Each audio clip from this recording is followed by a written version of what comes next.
to understand the issue of sharing a mitzvah, there's a phenomenal story about Rabbi Yonatan Eybeschutz. Rabbi Yonatan Eybeschutz had a friend that was a kanai, had a friend that was zealous, tzaddik. And every day they would study together chavruta, and letzaram, to their dismay, every day when the sun went up or went down, the shadow of the cross that's on the church across the street would show up in the Beit Knesset. Through the window, it would show up in the Beit Knesset, like the shadow of it would be on the Beit Knesset floor. It would drive him crazy. But what are you going to do? The Notzrim, the Christians, they're the powerful. What are you going to do? You can't do anything about it. What do you tell them? Can you please move it? What are you going to tell them? They're going to kill you. But his zealous friend couldn't take it one day. He says, that's it. I have a pitaron. What are you going to do? I'm going to destroy it. They're going to kill you.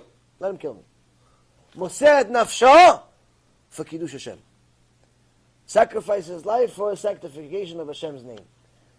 So he goes, destroys the cross, and as he comes down from destroying the cross, what do? They catch him. They catch him, they throw him in their jail, and they decide, okay, we have to kill him. After their fake court hearing, they say, okay, we're going to kill him. So now, Rabbi Yonatan Eybeschutz and the rest of the Kehillah have to find a way to save him. What's the best way to get people to do what you want?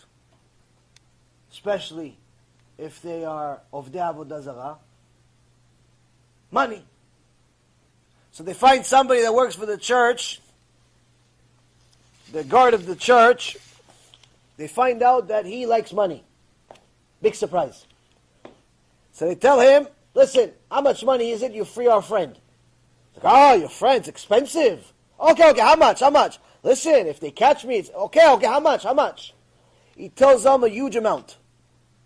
No problem, we'll get it to you. Listen, you don't have that much time. We'll get it to you. Rabbi Yonatan Eybeschutz says, I don't know if they're going to get it, they're not going to get it, it's going to take some time. I have the amount. He has the amount because his father-in-law gave them a big present when they got married. He's rich. Gave a big present to his daughter to make sure that she's okay. Here. He takes everything the father-in-law gave, their entire life savings, from the safe without telling his wife, and goes and gives it to the Christian. He says, here, free my friend. The rest of the Kehillah comes to the Goy and says, okay, we got part of the money. He goes, don't worry. Your friend, Rabbi Yonatan, Rabbi Yonatan Eybeschutz, you already paid me the full amount. Your friend is already free. So the Kehillah comes to Rabbi Yonatan Eybeschutz. Says, Kvod Rav, we want a piece of the mitzvah. We got half the money. He goes, wow, hey, you want me to share the mitzvah? No, I already did it. I already did the mitzvah. I can't sell you mitzvah. I already did it. So they got all the money, but now, mitzvah, it's already too late. But now Rabbi Yonatan has to deal with the consequences. What's the consequences?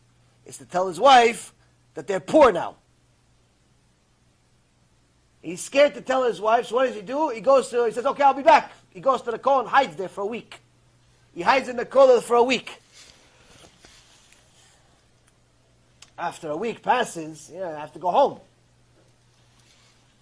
During that week, the Christian comes to his house. And he's under pressure, and he's like, listen, here.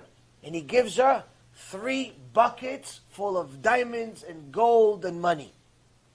He goes, here, give this to your husband. She goes, what is this for? He says, listen, they caught me at the church. I've been stealing money for them for years. And they saw there's something fishy with this prisoner who ran away, and it's under my control, and they want to kill me. So I have to run away. I can't take all this money. So if I survive, I know that your husband is so honest that he's going to give me the money back. And if I don't survive, I want him to have it. She goes, why do you want him to have it? Why do you like my husband so much? You're Christian. He says, because your husband is a real Jew. He was willing to sacrifice everything he has just to save another Jew. Just to say, everything you guys had, he gave me. He told me he gave everything you have. She doesn't even know yet. She doesn't even know. She's finding out from the guy. He gave me everything you have to save his friend, to save another Jew. So he deserves it. If I survive, I know he's honest enough that he's going to give it back to me. If I don't survive, I want him to have it. So he gives her these 3 buckets full of diamonds and gold and everything. Rabbi Yonatan Eybeschutz comes home later that day. He doesn't know what to do. He doesn't know what happened. He's coming home. I'm going to tell her. I'm going to tell her. No, I'm not going to tell her. I'm going to tell her. I'm not going to tell her. I'm going to tell her. I'm not going to tell her. What I'm going to do. He comes into the house. His wife is happy and cheering and singing. Look what your God did for you. Look what your God did for you. Look what your lover did for you. Look what your lover did for you. Oh, Avai. Who loves me? Oh, God. Why? Why are you saying God loves me? Look what he did for you. Look, you gave a little bit of our money, what we had, a little bit that we have. Look how much reward he gave you. 3 buckets full of gold, and 1,000 times more. What do you do now? Honestly, what do you do at this moment? You're Rabbi Yonatan. What do you do? You start singing, you start singing, Yishtabach Shemo, Mi Shema'amin Lo Mefached, Akadosh Baruch Hu, we love you. Right? So he's singing. What does he do? He starts hysterical crying. Rabbi Yonatan Eybeschutz Alav Shalom starts hysterical crying because he knows the truth. He says, Oy vay voy! Oy vay voy li, Hashem paid me reward in this world, oy vay voy! Hashem paid me reward in this world, that means he doesn't like my mitzvah. He doesn't like my mitzvah. And I know why he doesn't like my mitzvah. Because I didn't share the chesed. I didn't share, I took it all to myself. He says, oh, you took it all to yourself? I'll give you all the reward here then. You want all the mitzvah to yourself? Fine. I'll give you the reward to yourself too. He says, oy vay voy, what did I do to my connection with Hashem? Oy vay voy, look what I'm doing. What am I doing with all this money, all this garbage? What am I going to do with this garbage? My connection with Hashem is hurt. That's a lover of Hashem. Do you understand? People say, no, I love Hashem, I love Hashem. What do you love Hashem? You love his money he gave you? You love the wife he gave you, the husband he gave you, the kids he gave you? What do you love Hashem? Loving Hashem, Rabotai, is like what Eov says, even if he were to destroy me, I would still serve him. The Baal Shem Tov, Alav Shalom, says, what does this mean? It says, it means that if Hashem says, from now on, every mitzvah you do, you're going to go to Gehenom for. And every Averah, you go to Gan Eden. What do you do? Bemet, I'm just asking you a question. Okay, from now on, he says, every mitzvah, as a bat kol comes from Shamayim to the Shiur Torah, says, Rabotai Yekarim, from now on, every mitzvah you do, you're going to go to Gehenom. And every sin, now you're going to go to Gan Eden. Can anyone honestly say they would even fulfill one mitzvah for the rest of their life? Or they're all going to do sins? I'm not going to embarrass you, but I'll be the first one to say, no more mitzvot. Why? Because we're selfish. We're selfish people. We're selfish people. We want to go to Gan Eden. We care less about Ritzon Hashem. Because we don't love him. We love ourselves. What does the Baal Shem Tov says? Even if Hashem tells me that every mitzvah I go to Gehenom, I'm still doing the mitzvah. Because I know that's his will. And even when I go up to Shamayim, the Baal Shem Tov says, I go up to Shamayim. They tell me, listen, you got to go to Kaf HaKela. Oh, great, Hashem said it? Fine. He runs to Kaf HaKela. Oh, Hashem says to Gehenom. I'm going to Gehenom. Hey! What do you mean? You're going to suffer? Yeah, but that's what Hashem wants.